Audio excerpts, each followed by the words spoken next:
The second question that I want to ask you is the Andromedans had mentioned several changes about to occur, what Jay-Z referred to. Sovereignty is a major concern for many of us. Many of these changes are going to represent financial opportunities as they unfold. I know that dates and specific levels or prices are mutable and subject to change, but have they given you any signposts or preliminary events to watch out for that indicate that change is imminent or about to happen? Thank you.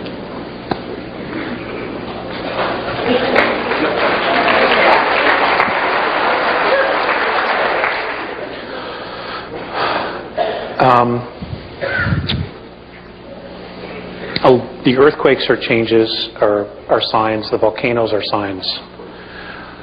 When you start to see large groups of people resigning from world government, that will be your biggest sign that shit's about to hit the fan. Okay?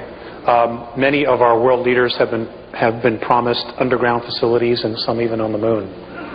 And folks, there are bases on the moon that were built by the United States, Russians, and the British, using British money. And I would suggest to you very, very strongly, you keep an eye on Charles, Prince Charles. Okay? Just watch. No, just watch. Then don't. Next question, please.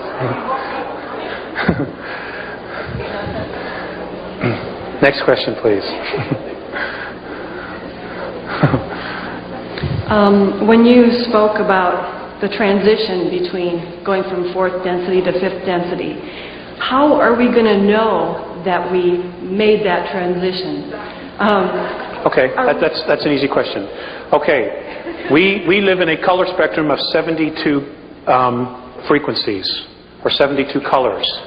When you get to fifth density, there are 223 different frequencies and colors. You will see colors you have never ever seen before, and it'll be just like that. And you know you will be there. Okay? Yes, sir. I mean, when McDonald's has purple arches, then you'll know.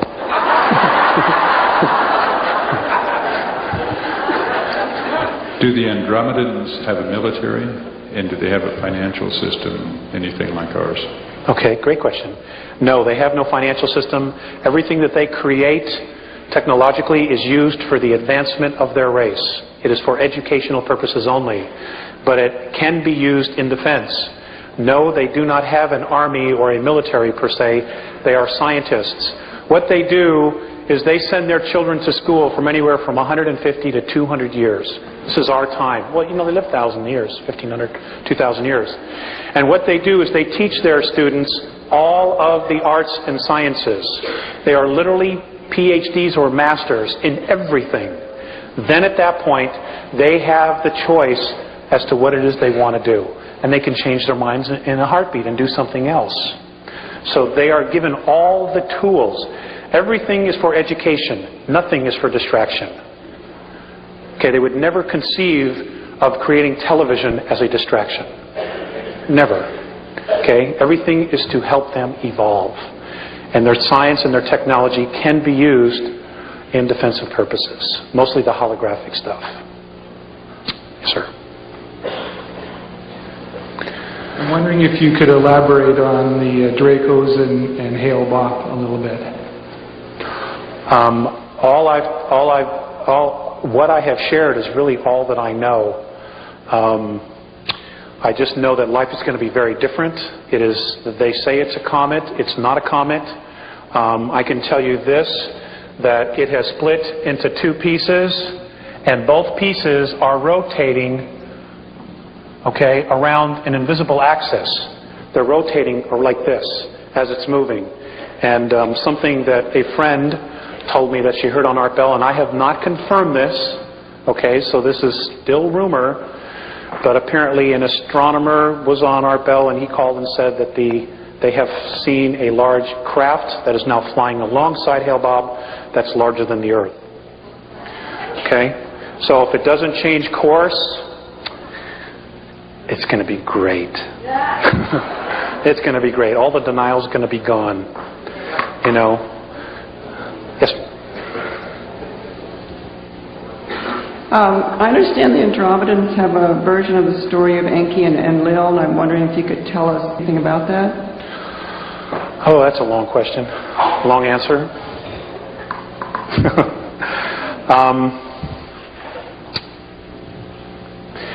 Actually, my understanding is that the two brothers have really warred with each other over a lot of other issues. We just happen to be one of them.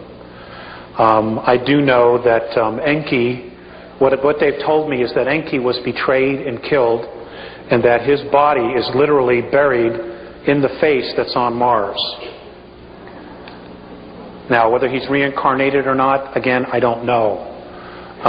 But that's all I know. Basically, what we have to deal with now is Enlil. But fortunately, you know, truth is starting to come out about all that, and people are waking up and you know, realizing and seeing the contradictions in the Old Testament and even some of the contradictions in the New Testament, and they're starting to question, which is a very, very good sign.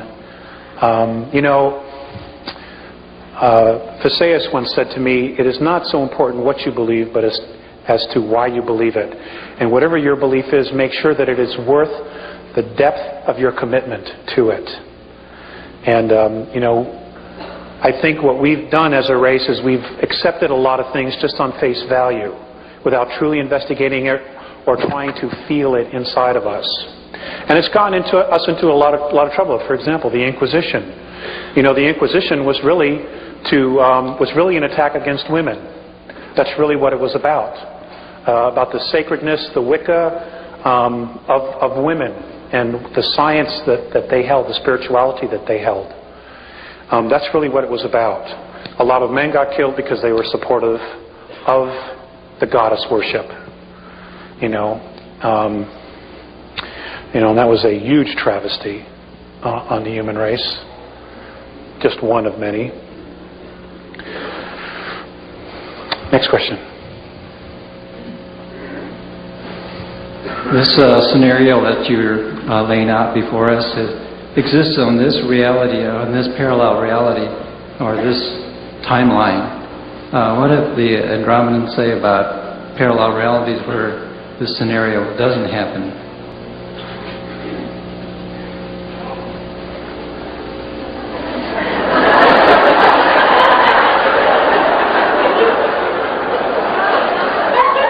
He's not going to like my answer. They haven't said anything.